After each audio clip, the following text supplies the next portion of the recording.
One, two, three, go! Welcome back in this installment of movie reviews.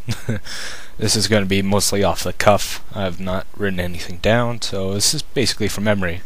I've watched the Wolfman, the theatrical cut and the extended cut. I rented it last night, watched the theatrical cut last night, and watched the extended cut today. First thoughts, or aftertaste, as you could say.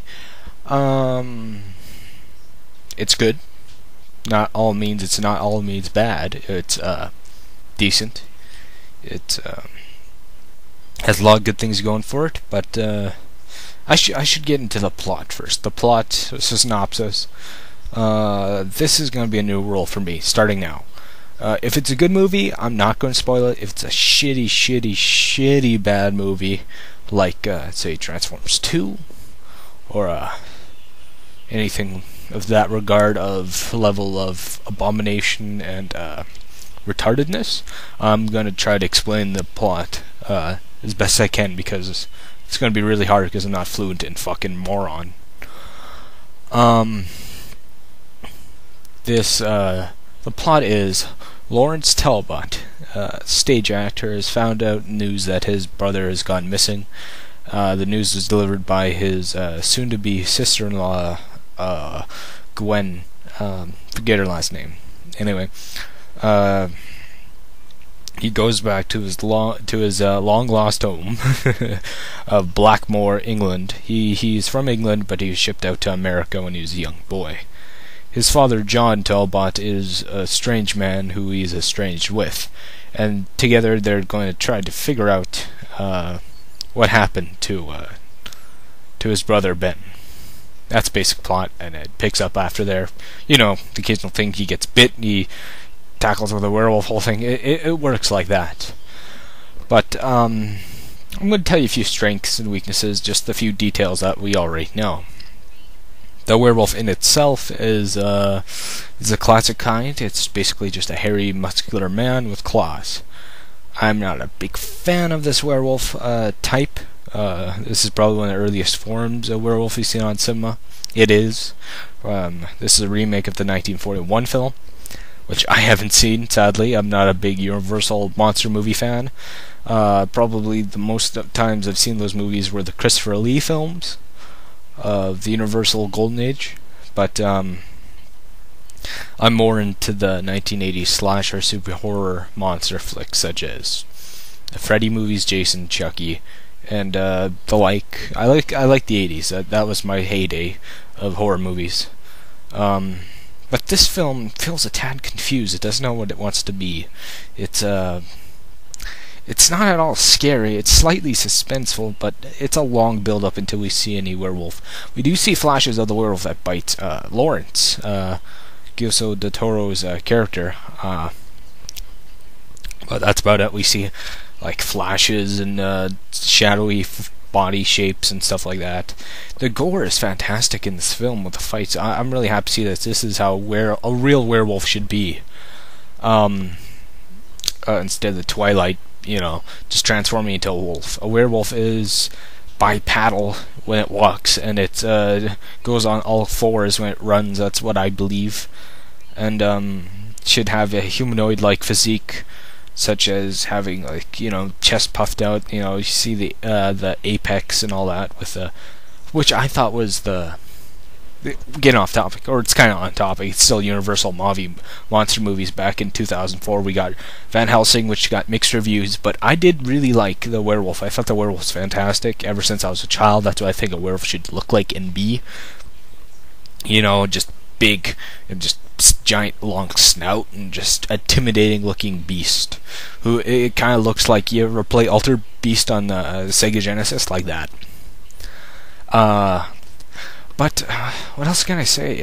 This film's okay. It's a really long build up to the monster in itself. The transformation scenes are decent. They're not practical effects what I'd like to see from Rick Baker, but it was the director's more idea to go CG. But the whole bodysuit for for the actor is done by Rick Baker, which is okay, I guess. I don't like the snoutless Wolfman, basic hairy guy. I think it looks a tad silly. I'm not scared at all. What I think is a really scary fucking werewolf thing is The Halloween. Go check that out. The first movie, only the first. Halloween 2 is a piece of shit. Howling 1 and see American Werewolf in London. I advise that, those two ones. See those two first ones, either which order. They're really good werewolf movie. I say see those two, then watch Wolfman. I'm rambling on. But it looks tad silly when you see the humanoid sound face. But this movie reminds me of Hulk because it's a lot of build-up till we see the beast itself. There are 3 transformation scenes. First one's quite brisk. The second one, where he's rampaging through London, is okay, but when you watch the deleted scenes on the DVD, there's a really extended scene. I don't know why they cut out. I thought it was pretty funny. He crashes a masquerade party, and everybody's like, "Whoa, that's a fantastic costume." He's walking around, looking around, and he sees this opera singer who's singing, and she's blind, and he walks up to her, and it's this little slightly touching moment, you know, how music calms the beast itself, which I hope they should have put in the movie. You know, I don't understand why they cut out like more time out for the werewolf. This is what we want to see. We want to see the beast. We want to see the monster, but they cut it out. And main differences between the extended cut and the theatrical is 17 minutes. There's a few scenes added in and out, which I think kind of help establish more character development with the extended. If I'd say a movie go for the extended cut, it adds more in, but it's more of an enjoyable experience, you know. I think they just cut it down to get faster to the werewolf in the theatrical cut, but contradicting myself here. I say I give it a 8 out of 10. It's not bad. It's fairly good. It's a decent film. But if you're a big werewolf fan like me, I say go check out The Howling, American Werewolf in London, and what's a good one? What's a good one? Cursed is okay. Van Helsing is great werewolves in there. But this is a decent film. I give it a good recommendation, and may the force of evil become confused on the way to your house. And wait, one more thing. No Wolfsbane. No mention of Wolfsbane through this whole film, which I thought was confusing. Well, in the beginning, poem, you know, a man of pure heart who prays to God when the Wolfbane blooms, blah blah blah blah blah. That whole thing, you know. But no mention of Wolfsbane, how they ward off werewolves or stuff like that. That I thought was weird. That is my only tack on. That's my tack on. May the force of evil become confused away to your house. Bye.